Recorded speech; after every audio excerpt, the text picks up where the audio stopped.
ما یو ویډیو کړی و د زکات په اړه باندې، نو بیا ډېرو زیاتو خلکو دا پوښتنه رالیږلې وه چې که چېرته زموږ سرمایه د کال په جریان کې نور هم اضافه شي او زیاته شي، نو بیا هم موږ به په دې ټولو پیسو کې زکات وباسو او که نه په دغه پیسو چې د کال په جریان کې اضافه شوي په دې باندې هم د کال تېرېدل ضرور دي.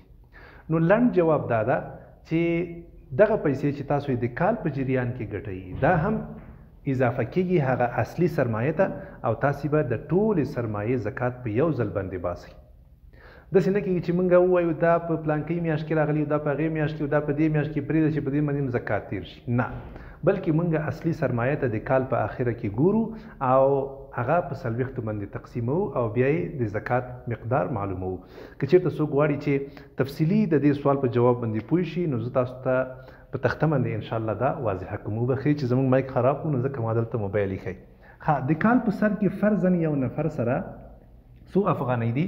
45,000 افغانۍ دي. عموما زکات په زه اوس چې دا ویډیو ریکارډوم په 2025 کال کې که نه د رمضان میاشت ده، نو په دې وخت کې یو نفر سره چې 45,000 الی 46,000 افغانۍ وي که نه، نو په هغه باندې بیا زکات راځي.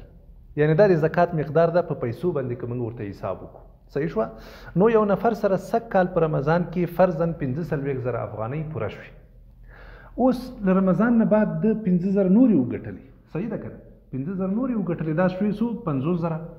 لږ مخکې یو څو میاشتې تېرې شوې، 5-6 میاشتې ماشاءالله دته پرمختګ وکړ، 50,000 افغانۍ نورې وګټلې. نو دا ټولې څو شوې؟ 1,00,000 افغانۍ شوې. بیا سړی پر مخ باندې لاړه او 20,000 افغانۍ نورې هم ورسره وګټلې چې دا شوې ټولې څو؟ 1,20,000 افغانۍ. اوس به دی د کال په اخره کې یعنې را روان رمضان کې د خیره دی به د څو افغانیو زکات وباسي؟ د 1,20,000 افغانیو زکات به دی وباسي. صحیح شوه که نه؟ اسانه واضحه خبره ده. اوس دې ته نه کتل کېږي چې دا په کومه میاشت کې دا پیسې اضافه شوې، بیا دا پیسې په کومه میاشت کې اضافه شوې او دا په کومه میاشت کې اضافه شوې. شاید دا په 5مه میاشت کې، شاید دا په 8مه، شاید دا په 9مه 10مه میاشت کې تا ګټلې وي. دې ته اوس ته باید ډېر سوچ ونه کړې ځکه ستا وخت ضایع کېږي. دغه ما درته وړوکی مثال درکړی، ماشاءالله داسې کاروباریان دي چې د میلیونونو افغانیو او ډالرو حسابونه لري. نو دا یو اضافي سردردی ده، یو اضافي ټینشن ده چې ته به کې دا په کومه میاشت کې راغلی، دا مې په کومه میاشت کې وګټلې، په کومه میاشت کې اضافه شوې او په کومه میاشت کې اضافه نه شوې. صحیح شو که نه؟ نو دې ته ته مه ګوره، ته صرف د کال آخر ته وګوره. ګوره دلته د کال آخر ده، ته اوس ماشاءالله 1,20,000 افغانۍ لري، دا په 40 تقسیم که چې هر څوی نتیجه راووتله همغوره ته زکات وباسه، بس ستا غاړې خلاصې شوې. صحیح شو که نه؟ دا اسانه طریقه ده. ښه، اوس یو نفر ده فرضاً هغه 45,000 افغانۍ دا چې د زکات مقدار ده دا دی اوس لري، څه کال رمضان کې لري دا 45,000 افغانۍ. صحیح شو؟ اوس په ده باندې زکات نشته ځکه دا اوس د پیدا کړي. دلته هم په ده باندې زکات نه و ځکه اوس یې پیدا کړي، دا د کال سر ده که نه.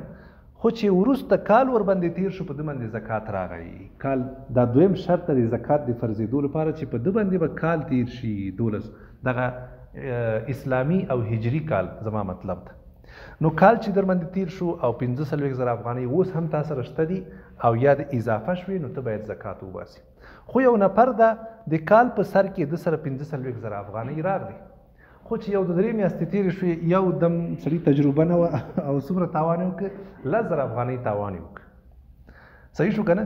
بیا یو څو میاشتې تېرې شوې، کوشش یې وکړو، ته په تلاش منډې ترړې او له الله نه دعا وغوښته، یو دم سړي 15,000 افغانۍ وګټلې. ګورئ چې موږ دلته 45,000 نه 10,000 منفي کړو نو څو پاتې شوې؟ 15,000 افغانۍ پاتې شوې. صحیح شو که نه؟ اوس دلته سړي یو دم 15,000 وګټلې، نو د ده سرمایه څو شوه؟ د ده سرمایه 50,000 ته ورسېده. صحیح شو؟ 50,000 افغانۍ اوس دی لري، یو دم الله دې نه کړي بیا تاوان پرې راغی او سړی خراب شو. 25,000 مخکې 10,000 تاوان کړی، اوس یو دم سړي 25,000 تاوان وکړ. نو سرمایه یې څومره وه؟ 50,000 افغانۍ وه که نه دلته، خو سړي تاوان وکړ 25,000 لاړې. پاتې څو دي ورسره؟ د کال په آخره کې، د کال په آخره کې دې سړي سره څو پاتې دي؟ د سره یوازې او یوازې 25,000 افغانۍ پاتې دي. نو دلته اسلام دا وایي چې دې سړي باندې زکات تا نشته. اوس دا سړی زکات نه وباسي، دغه سړی دی د 1,20,000 افغانیو زکات وباسي او دا سړی صحیح ده چې د کال په سر کې ګورئ دلته د سره د زکات پیسې پوره وي د کال په سر کې، خو دا چې متاسفانه جګ ټیټه شوې خبره او په اخره کې د سره اوس پیسې 25,000 تاوان یو که یوازې 25,000 دي ورسره، نو هغه د زکات مقدار د کال په اخر کې نه پوره کیږي. نو چې نه پوره کیږي دلته په تا باندې بیا زکات هم نشته ده. بس الله نه خیر وغواړه او که آینده کې انشاءالله تا سره بیا 45,000 پوره شوي له هغه نه له همغه تاریخ نه بیا ستا کال شروع کیږي. نو د خبرو لنډیز دا ده چې دا خو د کال سر شو او دا د کال آخر شو. د کال په منځ کې که چېرته جیګ او ټیټې په تجارت کې کاروبار کې په پیسو کې راځي نو د جیګ او ټیټو ته هیڅ اعتبار نشته. صحیح شو که نه؟ ته فقط د کال آخر ته ګوره چې د کال په آخره کې تا ګټه کړې ده او که تاوان دې کړی.